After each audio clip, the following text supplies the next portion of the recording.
The first step is you gotta go to the store. I forgot to get the medium shrimp and the tilapia. I guess I better go back. All right, got it now. All right, here we go. I've got just about everything I need to make the feast for tonight.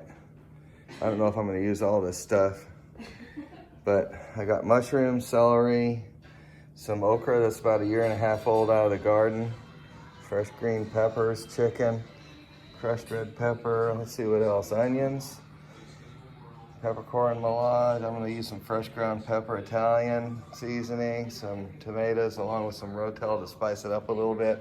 The frozen stuff is gonna be added last because that seafood doesn't. Fresh garlic chopped up. I forgot about the andouille before. And we're trying to feed about 11 people, but if you include Calvin and Kate, I usually put some kind of Creole or Cajun seasoning on there. So we'll put a little bit of both, some Zatarain's on there ahead of time.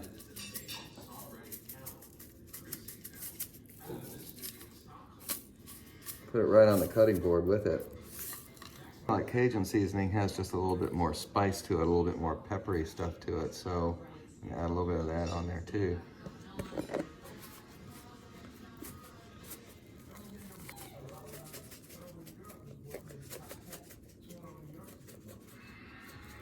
And then we're gonna cut it all up. Hope I don't cut my fingers off. Gotta make these into bite-sized chunks somehow.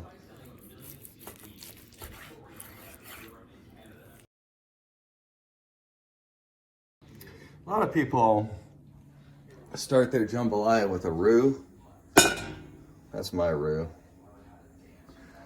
And then we take the chicken and we put that in there. I just put all that into the... And then we're gonna chop up some onions. I don't think I'd ever make the cooking shows the way I chop onions.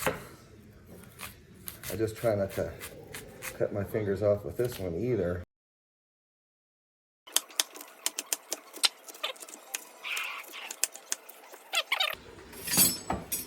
Stir all this stuff around in there.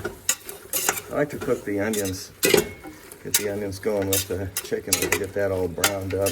I don't know if we got enough seasoning in there really right now. It seems like we need to have just a little bit more, put a little bit more Cajun seasoning in. That's probably enough of that. It's gonna be kind of spicy.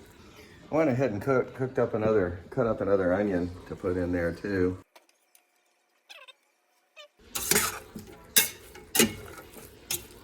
Sometimes this could be a real sausage fest. I like the andouille in there. I really only intended to put 3, but there were 4 in this package.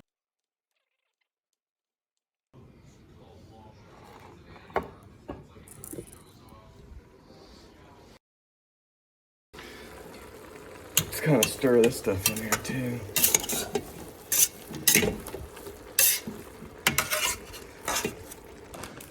I want to have the peppers in there next, because the peppers, you want them to cook a little bit more.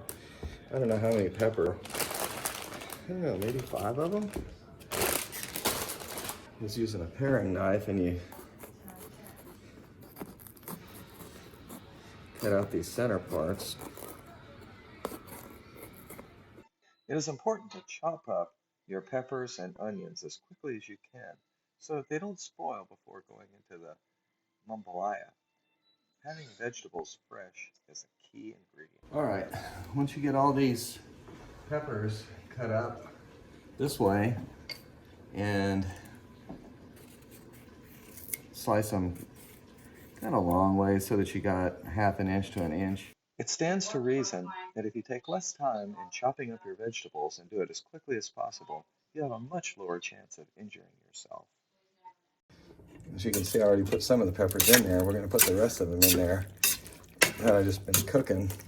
It's adding a nicer color to the whole thing too.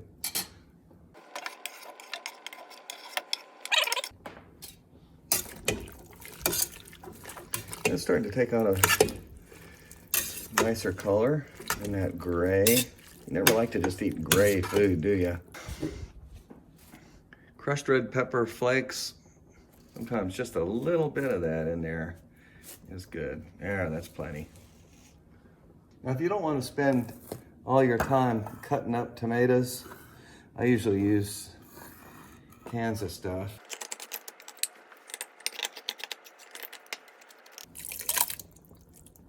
That was the Rotel. So now we're getting red and green, you know, really Christmassy colors.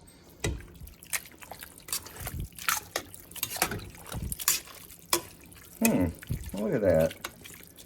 Add the Italian seasoning. You know, you can make your own combination, or you can just get it already made.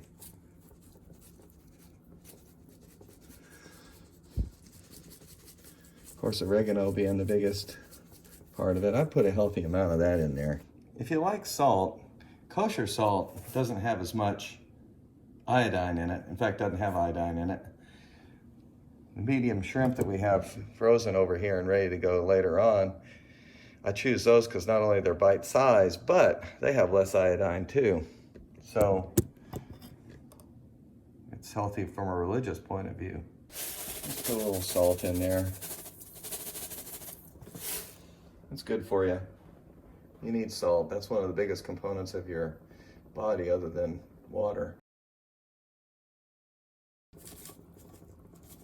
There we go. I bought celery hearts here. They have the top cut off, but if you buy regular celery, sometimes that leafy stuff adds a little bit of flavor. In this particular case. Once again, don't waste any time in cutting up your vegetables. This celery is going to stay fresh if you don't take too long. Dump it on in. Doesn't that look good? We'll stir that up. Add this okra to it. You can get that at just about any store. If they're not open, come over to my place. We usually have a little extra.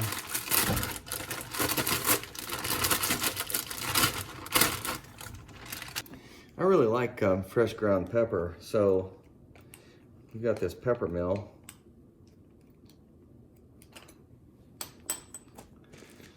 And it's all out of pepper, so I got to add some of my peppercorns to it. Oh man. You know, I may take some of those peppercorns I just spilled and just toss them in there. I think that'd make interesting little bites for somebody later on. All right. Varying the speed of your pepper mill grinding is part of the artistic framework in this concoction. I always say salt and pepper to taste. I want to be able to taste the pepper. Putting in a few extra peppercorns too. See what happens with that later on. Cut these mushrooms. They're kind of big. I cut them up into 6 or 8 pieces. I have some pretty good sized pieces of mushroom there. They're going to cook down a little bit, but that's going to be a little bit bigger than a bite-sized piece. Maybe a good bite-sized piece once it gets cooked down. That's one of the larger pieces. Okay, well, it looks like I chose about the right size pot because I'm not going to add too much more to this. I usually add a little bit of garlic at the beginning of the cooking like now and a little bit later on. It'd be nice if I wanted to take the time and cut up some fresh garlic cloves and fresh tomatoes, but you know, I'm just not.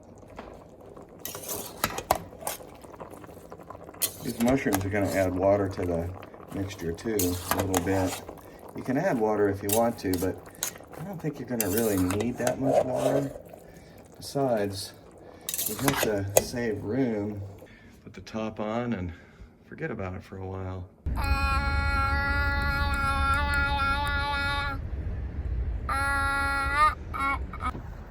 Gosh.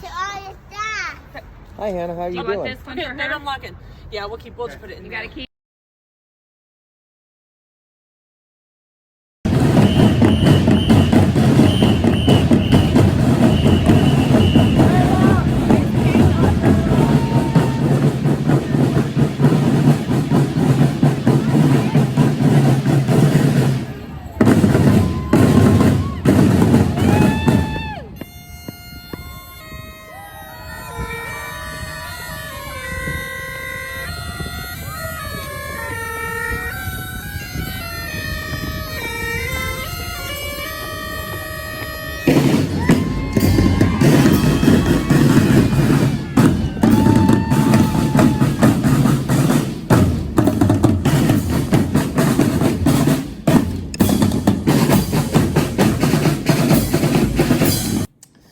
This frozen stuff I'm gonna add later, but cutting the fish into kind of bite-sized chunks. The idea is just to put it in like 15 or 20 minutes before you eat, because it doesn't take long to cook this stuff. As mentioned previously, it is very important to cut up your meat in a very quick way as well. This is much safer, and of course it stays fresh longer, but you don't want to cut yourself, especially on meat or fish. Well, we're gonna cook some rice here, and we're gonna put this raw seafood in this jambalaya next. Oh my gosh. Turn up the heat just a little bit. So what did, I mean, how did they cater? Just to understand the logistics. Hannah, are you gonna want to eat any of the jambalaya that I made, or do you just want to eat that giraffe? Oh, the giraffe is fine? Okay.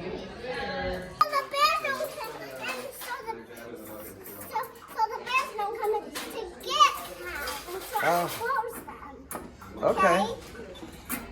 How's the jambalaya? It's great. It's so delicious. It's extraordinarily. I'm just enjoying the most wonderful mamba jamba in the whole wide world. Right now, I'm going to take a bite that has fish, andouille sausage, and a little bit of chicken on it. It's one of their favorites. It's the best. This is really good. Right. Very proud of it. Good job. Hey, Grampy. Wow, that's tasty.